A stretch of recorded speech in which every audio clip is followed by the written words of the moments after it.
students, I am CA Harshita Rizwani from HR Institute of Studies. Today we will be starting with a new chapter for Standard 6 student Hindi. The name of the chapter is Subah, chapter number 6. Okay, let us study. मैं पहले introductory part पढ़ रही कि what the chapter is about. इस chapter में कौन सी कहानी है, कौन सा मैसेज है, उसके बारे में हम पहले समझते हैं. पोलियो की बीमारी से बच्चे विकलांग हो जाते हैं. जो पोलियो की बीमारी है उससे बच्चे विकलांग मतलब क्या होता है? हैंडीकैप. विकलांग मतलब क्या होता है? हैंडीकैप. तो जो पोलियो की बीमारी से बच्चे कैसे हो जाते हैं? विकलांग हो जाते हैं. बच्चों को इस बीमारी से बचाने के लिए उन्हें पोलियो की दवा पिलाई जाती है. तो बच्चों को पोलियो नहीं हो इसलिए बचपन में ही बच्चों को पोलियो की दवाई पिलाई जाती है. इस सच्ची घटना में पोलियो विकलांग बालिका रेशमा अपनी सूझबूझ और साहस से काम लेती है. ये जो स्टोरी है एक सच्ची स्टोरी अबाउट ये जो बेसिकली कहानी है एक सच्ची घटना पे आधारित है. एक विकलांग बालिका, एक हैंडीकैप लड़की की कहानी है रेशमा, जो अपनी सूझबूझ और साहस से काम लेती है. उनकी शारीरिक कमी उनके इरादों में कभी बाधा नहीं बनती. मतलब उनकी जो फिजिकल डिसेबिलिटीज है, वो हैंडीकैप है, मतलब वो फिजिकली डिसेबल है, लेकिन वो जो फिजिकल डिसेबिलिटीज है वो कभी भी उनके इरादे में मतलब उनके जो इंटेंशंस है, जो बहुत आगे बढ़ने के, कुछ अच्छा अचीव करने के इंटेंशन से उसमें कभी भी बाधा नहीं बनी. बाधा मतलब रुकावट नहीं बनी. मतलब भले वो फिजिकली डिसेबल है लेकिन ये बात कभी भी उनके लक्ष्य में रुकावट नहीं बनी. बस जिंदा दिली एवं परिश्रम से अपने जीवन कैसे जी रही है इसका निरूपण घटना में किया गया. सुबह सुबह रेशमा ने देखा कि घर के सभी लोग सफाई में व्यस्त है. कोई सामान झाड़ रहा था तो कोई मकड़ी के जाले उतार रहा था. रेशमा ने सोचा जरूर आज कोई खास बात है. तो रेशमा ने सुबह सुबह देखा कि घर के सारे लोग कुछ ना कुछ सफाई काम कर रहे हैं, सब साफ कर रहे हैं घर को. कोई सामानों को झड़क रहा था और कोई मकड़ी उसके जाले लग जाते ना, वो वेब बन जाते हैं, वो निकाल रहा था. ठीक है. तो रेशमा ने सोचा कि आज जरूर कुछ स्पेशल है, इसलिए आज इतनी सब घर में साफ सफाई एक साथ हो रही है. माँ आज कोई खास बात है, सब इतनी सुबह उठकर घर की सफाई में जुटे रहे हैं. रेशमा ने उत्सुकता से पूछा. रेशमा ने एकदम उत्सुकता से एकदम ओवर एक्साइटेड होकर पूछा कि माँ आज क्या कुछ खास बात है? सब क्यों सुबह सुबह उठ के सफाई पे जुट गए? हाँ बिटिया रानी, त्योहार के दिन है. भूल गई क्या? पहले से ही साफ सफाई हो जाए तो अच्छी तरह त्योहार का आनंद ले पाएंगे. माँ ने प्यार से रेशमा के गाल को सहलाते हुए कहा. माँ ने एकदम प्यार से रेशमा को कहा, बोला हाँ बेटी, त्योहार के दिन आने वाले और त्योहार से पहले अगर घर की साफ सफाई हो जाए तो त्योहार का आनंद बढ़ जाता है, फेस्टिवल को और अच्छे से सेलिब्रेट कर सकते हैं. क्लियर? ओह मैं तो एकदम भुलक्कड़ हो गई हूँ. पर माँ आपने मुझे तो कोई काम सौंपा ही नहीं, मैं क्या करूँ बताओ माँ. तो रेशमा ने बोला कि मैं एकदम भुलक्कड़ हो गई. भुलक्कड़ मतलब जो हर बार भूल जाता है. सुनो मैं तो एकदम भुलक्कड़ हो गई. और माँ अगर सब कुछ ना कुछ काम करे तो आपने मुझे कोई काम क्यों नहीं दिया करने को? अच्छा चलो पहले नहा धोकर तैयार हो जाओ, फिर बताऊंगी, बहुत से काम है. मैं भी आपकी मदद करना चाहती हूँ माँ ने कहा. मैं भी आपकी मदद करना चाहती हूँ माँ ने कहा. तो क्या बोला कि माँ ने कि अच्छे से नहा धो के तैयार हो जाओ, फिर मैं बताती हूँ क्या काम है. क्लियर? रेशमा ने रुआसे स्वर में कहा, मदद तो मैं जरूर लूंगी. मैंने तुम्हारे लिए कई काम सोच रखे हैं. ओके. नहा धोकर नाश्ता कर लो फिर बताऊंगी. कहते कहते माँ ने रेशमा को उसकी पहली वाली कुर्सी पर बिठा दिया. मतलब पहले वाली कुर्सी में व्हील चेयर पे बिठा दिया. रेशमा ने अपनी पहिए वाली कुर्सी को धीरे धीरे धकेला और अपने दैनिक कार्यों में लग गई. मतलब जैसे ही रेशमा अपनी कुर्सी पे बैठी वो धीरे धीरे आगे धकेलते हुए अपने दैनिक काम, मतलब जो रूटीन एक्टिविटी, सुबह उठना, ब्रेकफास्ट, नहाना, जो भी डेली आप उठते से डेली एक्टिविटी, रूटीन एक्टिविटी में लग गई. ओके. रेशमा जब 5 साल की थी तभी उसके दोनों पैर काम नहीं करते थे. उसे बहुत तेज बुखार हुआ और घुटनों के नीचे दोनों पांव एकदम बेजान हो गए. मतलब जब रेशमा 5 साल की थी तभी से मतलब 5 इयर्स की उम्र से उसके पांव काम नहीं करते. मतलब एक बार उसको बहुत तेज बुखार हुआ था और घुटने के नीचे वाला, जो नी के नीचे वाला पोर्शन एकदम बेजान हो गया. मतलब एकदम कुछ है ही नहीं, वैसा हो गया. ठीक है, कुछ मूवमेंट, कुछ फीलिंग ही नहीं है वहां पे. Just a minute. बहुत इलाज करवाया पर रेशमा के पांवों में जान नहीं आई. बहुत सारे ट्रीटमेंट कर पाए लेकिन स्टिल रेशमा के जो घुटने के नीचे के पांव है उसमें जान नहीं है. उसे पोलियो हो गया था. रेशमा बहुत हिम्मत वाली लड़की थी. शुरू में उसे जरूर दूसरों की सहायता लेनी पड़ी, परंतु अब 11 साल की उम्र में अपने सारे काम स्वयं करती है. तो रेशमा बहुत हिम्मत वाली लड़की थी. जब स्टार्टिंग में उसको पोलियो हुआ था तो उसको बहुत तकलीफ हुई और अपनी डेली एक्टिविटीज करने में भी उनको लोगों की मदद लेनी पड़ती थी. लेकिन अब रेशमा 11 साल की हो गई है और अब वो सारे काम स्वयं खुद ही कर लेती है. वो अपने परिवार पर अपने काम के लिए निर्भर नहीं रहना चाहती। वो नहीं चाहती कि वो खुद के काम करने के लिए अपने परिवार वालों पे निर्भर रहे। निर्भर मतलब डिपेंडेंट रहे। वो नहीं चाहती कि वो खुद के काम के लिए अपने परिवार वालों पर निर्भर मतलब डिपेंडेंट रहे। क्लियर?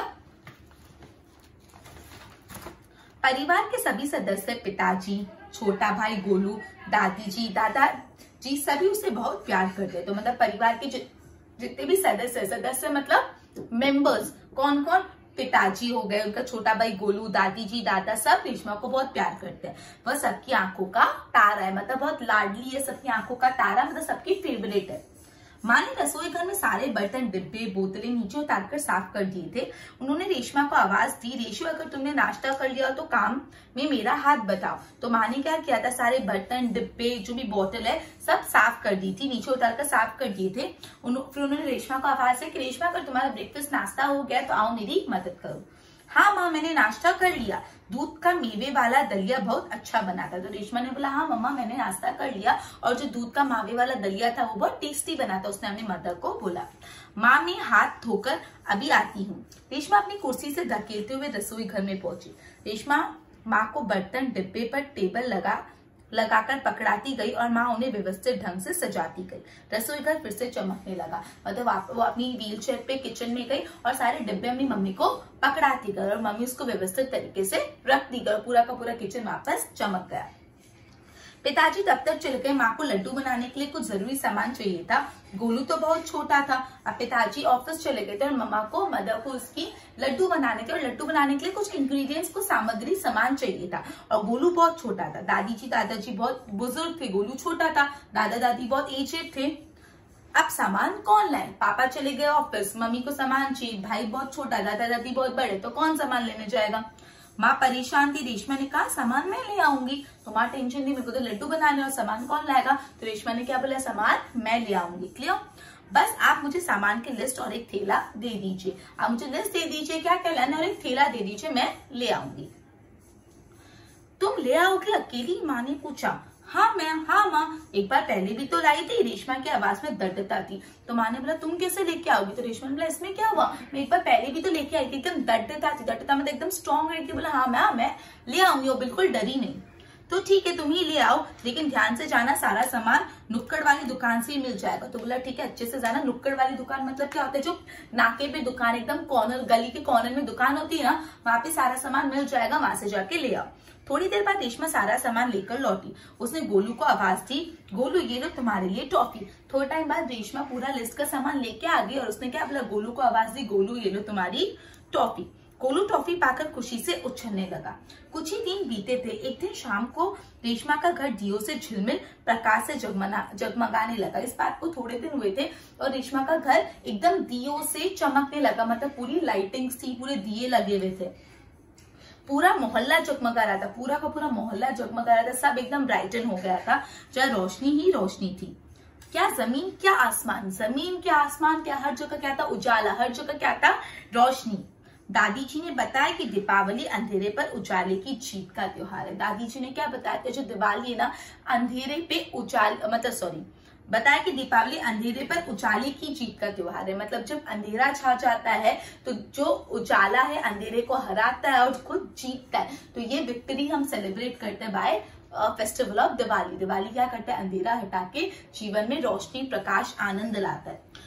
बुराई पर अच्छाई और असत्य पर सत्य की सदा जीत होती है। मतलब बुराई पे अच्छाई की जीत होती है। बुराई पे किसकी जीत होती है, अच्छाई। बुराई के सामने हमेशा अच्छाई जीत जाती है और बुराई हार जाती है। और असत्य पे किसकी जीत होती है, हमेशा सत्य की। हमेशा truth wins, truth always wins. Okay, हमेशा असत्य के ऊपर सत्य की जीत होती है, असत्य हारता है और सत्य जीतता है। इस दिन रावण को पराजित कर राम अयोध्या लौटे थे। अपन सबको पता है हम दिवाली सेलिब्रेट क्यों करते हैं, बिकॉज दिवाली हम इसलिए सेलिब्रेट करते हैं, उस दिन पे भगवान राम रावण को हरा कर वापस अयोध्या वनवास काट कर आए थे। उसी खुशी में यह त्योहार मनाया जाता है और उस हैप्पीनेस में हम ये त्योहार मनाते हैं।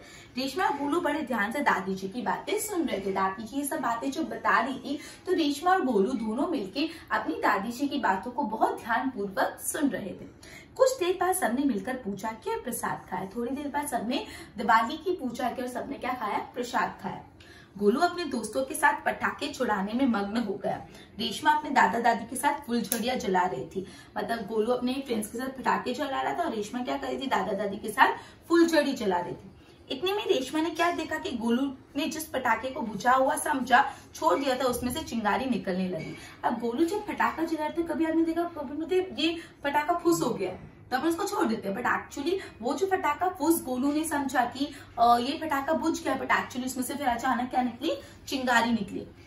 गोलू की पीठ पटाखे की तरफ थी। अब गोलू का जो बैग था वो पटाखे की तरफ था। रेशमा चिल्लाई, गोलू गोलू बच्चों तुम्हारा पीछे पटाखा है। तो रेशमा ने ये चीज देख ली, रेशमा ने चिल्लाया कि गोलू बच्चों तुम्हारे पीछे क्या है, पटाखा है। ठीक है, पटाखों के शोर में रेशमा, अब इतनी ज्यादा आवाजें आ रही थी कि पटाखों के इतने शोर थे, आपने भी देखा होगा दिवाली में इतने सारे पटाखे चलते और उसकी इतनी आवाज होती तो एक दूसरे की आवाज सुनने में तकलीफ होती है। बाकी कुछ लोग कुछ समझा पाते। सबसे पहले रेशमा जल्दी जल्दी कुर्सी को धकेलती हुई गोलू के पास जा पहुंची। कुछ हो बाकी लोग उसको समझा पाते में रेशमा अब फटाफट अपनी कुर्सी धकेलते हुए गोलू के पास पहुंच गई। उसने गोलू को जोर से धक्का दिया और खुद आगे निकल गई। उसने क्या किया, जहाँ पे गोलू था उसको धक्का दे दिया और खुद उसकी जगह पे चले गई। ठीक है, अपनी कुर्सी की गति के कारण, मतलब उसने क्या किया, अपनी उसकी चेयर, अपन जो व्हील, अगर कोई व्हील्स होंगी तो खुद आगे जाते हैं, तो अपनी व्हील चेयर पे से गोलू को धक्का दिया और खुद भी आगे निकल गई। उसने गोलू को जोर से धक्का, जोर का धमाका हुआ। रेशमा की फुर्ती ने गोलू को जलने से बचा दिया। बहुत जोर से धमाका हुआ, गोलू जल जाता, लेकिन रेशमा की सूझबूझ, उसकी फुर्ती, उसका प्रेजेंस ऑफ माइंड, उस टाइम पे वो पैनिक नहीं हुई, घबराई नहीं। उसने क्या सोचा, इस टाइम पे जल्द से जल्द डिसीजन लेना, और उसने गोलू को धक्का दे दिया। और उसकी सूझबूझ और उसके इंटेलिजेंस के कारण गोलू जलने से बच गया। गोलू को कुछ समझ ना आया कि उसे धक्का किसने दिया और क्यों। धमाके की आवाज सुनकर माँ पिताजी भी बाहर दौड़े। जब इतनी जोर से धमाका हुआ तो माँ और पिताजी भी बाहर आ चले। कुर्सी रेशमा के ऊपर थी और रेशमा उसके नीचे। अब वो कुर्सी से गिर गई, मतलब वो गिर गई, कुर्सी पूरी रेशमा के ऊपर, जो व्हील चेयर थी रेशमा के ऊपर आ गई। पिताजी ने कुर्सी सीधी की और रेशमा को उस पर बिठा दिया। माँ भयभीत थी तो पिताजी ने क्या किया, कुर्सी सीधी की और रेशमा को कुर्सी पे बिठा दिया। जो माँ के ऊपर भयभीत हो गई, भयभीत मतलब डर गई थी, रेशमा को ऐसे नीचे गिरा हुआ देख। कहीं चोट तो नहीं लगी रेशू? तो उसकी माँ ने क्या पूछा, कहीं लगा तो नहीं? रेशमा ने उन्हें सारी बात बताई। रेशमा ने पूरा बताया कैसे गोलू फटाका चला रहा था और उसको लगा वो फटाका बंद है और एक्चुअली उसमें चिंगारी निकलने वाली थी और गोलू का बैक उसको फेस कर रहा था और उन्होंने उसको आगे धक्का दी। सारी बातें उन्होंने अपनी मदर फादर को बताई। सबने रेशमा की पीठ थपथपाई। पीठ थपथपाना मतलब शाबाशी देना। कोई अच्छा काम करते तो पीठ थपथपाते, मतलब एनकरेजमेंट देना, शाबाशी देना, अप्रिसिएशन देना। गोलू रेशमा के पास आकर नाटकीय ढंग से बोला, दीदी आज तो आपने मेरी जान बचा ली, आपका यह धमाकेदार धक्का मुझे हमेशा याद रहेगा। तो गोलू ने मस्ती में, दीदी आज आपने मेरी जान बचा ली, आपका जो धमाकेदार धक्का था मस्ती की कि वो मुझे हमेशा याद रहेगा। सभी लोग खिलखिलाकर हंस पड़े। रेशमा की शारीरिक कमी उसके इरादों में कभी बाधा नहीं बनी और रेशमा की जो फिजिकल डिसेबिलिटी है वो कभी भी उसके इरादों में बाधा मतलब रुकावट, ऑब्स्टैकल, कभी भी ऑब्स्टैकल, रुकावट उसके लिए नहीं बनी। वह आज भी उतनी जिंदा दिली और परिश्रम से अपना जीवन जी रही। आज भी इतना लाइवली, जिंदा दिली और मेहनत से अपना जीवन जी रही। उसकी हर सुबह नई सुबह होती है। वह हर सुबह अपने काम में नए इरादे से जुट जाती है। उसकी हर मॉर्निंग क्या होती है, एक न्यू मॉर्निंग, और हर सुबह वो अपने काम में एक नए इरादे से जुट जाती है। शब्दार्थ, ठीक है। व्यस्त मतलब क्या होता है, बिजी रहना, कोई काम में व्यस्त रहना, एंगेज रहना, काम में लगा हुआ। व्यवस्थित, व्यवस्थित मतलब प्रॉपरली, अच्छे ढंग से, तो ढंग से, तरीके से। उत्सुकता, उत्सुकता मतलब बहुत ज्यादा इच्छा, तीव्र इच्छा, तीव्र मतलब बहुत ज्यादा कोई चीज जानने की इच्छा। बुजुर्ग मतलब बड़े बूढ़े। त्योहार मतलब उत्सव, फेस्टिवल। दृढ़ता मतलब मजबूती, दृढ़ होने का भाव। दैनिक मतलब डेली एक्टिविटी, प्रतिदिन या रोजाना। बेजान मतलब बिना जान के। बाधा मतलब ऑब्स्टैकल, रुकावट। जिंदा दिली मतलब खुश मिजाज, एकदम हैप्पी रहना, जिंदा दिली। ओके, अब मुहावरे यहाँ पे 3, लेट्स स्टडी। आंखों का तारा होना मतलब क्या, बहुत लाडला होना, बहुत प्यारा होना।